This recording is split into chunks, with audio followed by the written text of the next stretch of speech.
Good morning, students. 7th standard science subject 12th lesson the muscular system and the digestive system in human beings. तो आप लोग digestive system सुना रहेगा है क्या नहीं? मस्कुलर सिस्टम और डाइजेस्टिव सिस्टम तो सुना रहेगा आप लोग. तो मस्कुलर सिस्टम क्या रहता है? What is the use of या what is the function of muscular system? Muscular system helps us to helps the movement of our body. जो मस्कुलर सिस्टम रहता है तो आपने बॉडी का मूवमेंट्स के लिए हेल्प करते हैं. और दूसरा जो हेल्प रहता है वो मस्कुलर सिस्टम के अंदर कितना मसल्स रहता है? स्केलेटल मसल्स रहता है, कार्डियक मसल्स रहता है और स्मूथ मसल्स रहता है.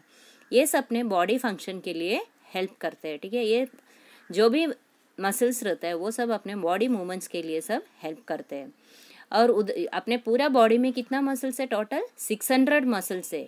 पूरा ह्यूमन बॉडी में 600 मसल्स से भरा हुआ है. और there are about 30 muscles in our human face also. ठीक है, अपने फेस के अंदर कितना मसल्स रहता है? 30 मसल्स. तो आया एक idea about the muscular system. अपने मसल्स जो रहता है वो मूवमेंट्स के लिए हेल्प करते हैं. और जो डाइजेस्टिव सिस्टम है, डाइजेस्टिव सिस्टम का यूज़ क्या है? जो डाइजेशन के लिए हेल्प करते हैं, है क्या नहीं? डाइजेस्टिव जो भी हम लोग खाना खाते हैं, whichever food we are eating, the digestive system helps to digest that food. अपने फूड जो है वो डाइजेस्ट करने के लिए हेल्प करते हैं डाइजेस्टिव सिस्टम. ठीक है, तो मसल्स क्या रहता है? Muscles are bundles of fibres that can contract and relax as required. जितना अपने को कॉन्ट्रैक्शन के लिए और रिलैक्सेशन के लिए जैसे अपने मन चाहता है वैसा मसल्स अपने को हेल्प करते हैं. कॉन्ट्रैक्शन के लिए और रिलैक्सेशन के लिए, मैंने छोड़ने के लिए और पकड़ के रखने के लिए मसल्स के हेल्प से हम लोग कर सकते हैं. फॉर एग्जांपल आपका टेक्स्ट बुक में दिया हुआ है फर्स्ट जो है हाथ हम लोग ने कि ऐसा मसल्स देखते हैं ऐसा पकड़ के. तो वो जब कॉन्ट्रैक्शन और रिलैक्सेशन होता है मसल्स का, ऐसा हाथ हम लोग पकड़ के रखते हैं या छोड़ने के टाइम पे. और 12.1 में भी आपको कॉन्ट्रैक्शन ऑफ मसल का और रिलैक्सेशन ऑफ मसल का पिक्चर दिया हुआ है. देखो, जब मूवमेंट कुछ भी नहीं रहता है तो क्या रहता है? रिलैक्सेशन ऑफ मसल्स रहता है. लेकिन जब मूवमेंट रहता है या कुछ चीज़ हम लोग लिफ्ट करते हैं वो टाइम पे क्या होता है? कॉन्ट्रैक्शन होता है, मसल्स का कॉन्ट्रैक्शन होता है. ठीक है, आए समझ में? Contraction of relaxation of muscles. और ये जो मसल्स रहता है वो किसके साथ अटैच किया हुआ रहता है? अपने बोन्स के साथ. अच्छा, ये रहता है अटैच किया हुआ रहता है by the means of tendons. जो टेंडन्स के थ्रू अपने बोन्स को अटैच किया हुआ रहता है this muscles. Okay, and there are two types of muscles, voluntary muscles and involuntary muscles. जो बॉडी में अपने अलग अलग ऑर्गन में अलग अलग टाइप का मसल्स रहता है. ठीक है, तो वो कौन सा है? वॉलंटरी मसल और इनवॉलंटरी मसल्स. वॉलंटरी मसल्स जो रहता है उनका मसल्स का एक्शन जो भी रहता है वो सब अपने मन से हम लोग कर सकते हैं. हम चाहा तो कर सकते हैं, नहीं तो नहीं. ऐसा जो रहता है उसको वॉलंटरी मसल्स बोलते हैं. फॉर एग्जाम्पल वॉकिंग, हमको जैसे मन चाहा तो हम लोग चल सकते हैं. वॉकिंग, ईटिंग या वर्किंग विथ अवर हैंड्स, कुछ हम लोगों को उठाने का है या कुछ ऐसा झाड़ू मारने का है, ये सब अपने विल से करते हैं हम लोग. तो ये सब मसल्स क्या रहता है? वॉलंटरी मसल्स रहता है. Okay, muscles used in the actions which with our will are called voluntary muscles. अपने विल से हम लोग जो भी काम करते हैं उसमें जो यूज़ होता है मसल्स उसको बोलते हैं voluntary muscles. For example muscles in our arms and legs are voluntary muscles. ठीक है, अपने हाथ में और पाँव में जो भी मसल्स है उसको हम लोग क्या बोलते हैं? Voluntary muscles. Okay, next is the involuntary muscles. Involuntary muscles कौन सा रहता है? जो मसल्स का कंट्रोल अपने हाथ में नहीं रहता है उसको बोलते हैं इनवॉलंटरी मसल्स. ठीक है, फॉर एग्जांपल जो अपने इंटरनल ऑर्गन्स में जो भी मसल्स रहता है, for example breathing, blood circulation, digestion, ये सब इम्पोर्टेंट फंक्शंस रहते हैं. अपने बॉडी का इम्पोर्टेंट फंक्शंस रहता है जो श्वास लेना या ब्लड सर्कुलेट होना अपने पूरे में बॉडी में और डाइजेशन होना. तो ये फंक्शन में जो भी मसल्स हेल्प करते हैं वो मसल जो रहता है वो कौन सा रहता है? इनवॉलंटरी मसल्स रहता है. And they do not depend on our will, जो अपने मन पे डिपेंड नहीं रहता है. The muscles of organs which carry out दी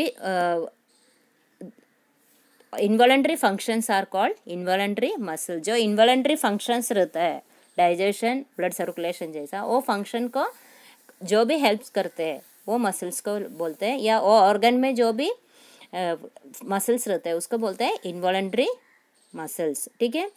तो जो functions of organs like stomach, intestine, heart are carried out in their own fixed manner by involuntary muscles. ये सब involuntary muscles अपने टाइम इसमें करते रहते हैं, डाइजेशन बोलो या हार्ट बीट बोलो, ये सब अपने मन से वो करते रहते हैं, हम लोग कंट्रोल नहीं कर सकते उसके ऊपर, ठीक है। That are involuntary muscles.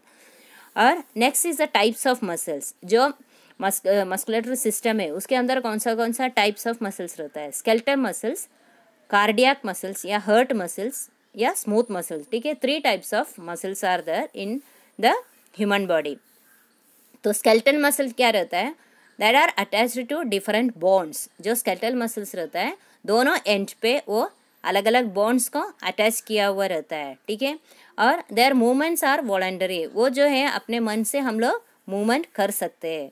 And they are also responsible for holding the bones of skeleton together and giving shape to our body. तो वो जो स्केलेटन के अंदर का जो बोन्स रहता है उसको होल्ड करने में और जो अपने बॉडी को शेप देने में उसका इम्पोर्टेंट रहता है या रेस्पॉन्सिबल रहता है ये स्केलेटल मसल्स, ठीक है। आए समझ में? स्केलेटल मसल्स क्या रहता है? एक बोन्स को कनेक्टेड रहता है, अटैच्ड रहता है। और वो जो रहता है for example arms and legs, जो अपने हाथ में और पाँव में जो कनेक्टेड रहता है मसल्स, वो कौन सा रहता है? स्केलेटल मसल्स रहता है। और वो वॉलंटरी रहता है, अब हमारे मन से हम लोग उसका मसल्स का कॉन्ट्रैक्शन और रिलैक्सेशन कर सकते हैं। और वो रेस्पॉन्सिबल रहता है to giving shape to our body. Next is the heart और कार्डियक मसल्स, ठीक है। हर्ट और कार्डियक मसल्स जो रहता है वो किधर रहता है? These muscles bring about contraction and relaxation of our heart. तो अपने हर्ट के अंदर जो रिलैक्सेशन और कॉन्ट्रैक्शन होता है ये सब किसका रेस्पॉन्सिबिलिटी रहता है? कार्डियक मसल्स का या हार्ट मसल्स का। और उसका मूवमेंट कैसे रहेंगे? Their movement is involuntary, okay. Cardiac muscles cause our heart to relax and contract continuously at a rate of about 70 times per minute. 1 minute में कितने बार होता है उसका कॉन्ट्रैक्शन और रिलैक्सेशन? 70 टाइम्स होता है, 70 टाइम्स होता है 1 मिनट के अंदर हार्ट का जो कॉन्ट्रैक्ट और रिलैक्सेशन, ठीक है। तो ये मसल उसके लिए हेल्प करते हैं और these muscles are involuntary. Next is the smooth muscles. These muscles are present in the internal organs other than the heart. Heart के अंदर नहीं, बाकी का पूरा बॉडी में ये मसल्स रहता है।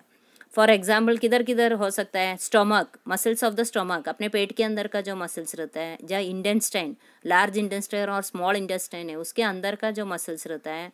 और ब्लड वेसल्स या यूट्रस के अंदर जो मसल्स रहता है, ये सब क्या रहता है? स्मूथ मसल्स रहता है। और उसका मूवमेंट जो रहता है वो भी इनवॉलेंट्री रहता है, हम लोग अपने मन से नहीं मूवमेंट कर सकते हैं उसका। और स्लो रहता है, ये जो मसल्स रहता है स्मूथ मसल का मूवमेंट जो रहता है वो स्लो रहता है, ठीक है। और various functions of our body of which we remain quite unaware are carried by this muscles. तो अपने को मालूम नहीं रहता है, ऐसा फंक्शंस भी वो वो काम करते ही रहते हैं। स्मूथ मसल्स का काम अपने को कभी कभी समझ में भी नहीं आता है, ओके। इतना आया ना सबको समझ में? क्या क्या देखा हम लोगों ने? वॉलंटरी मसल्स देखा, इनवॉलंटरी मसल्स देखा, स्केलेटल मसल्स देखा, कार्डियक मसल्स या हर्ट मसल्स देखा, स्मूथ मसल्स देखा, ठीक है। इतना हम लोगों ने आज पढ़ चुके हैं। Okay, bye.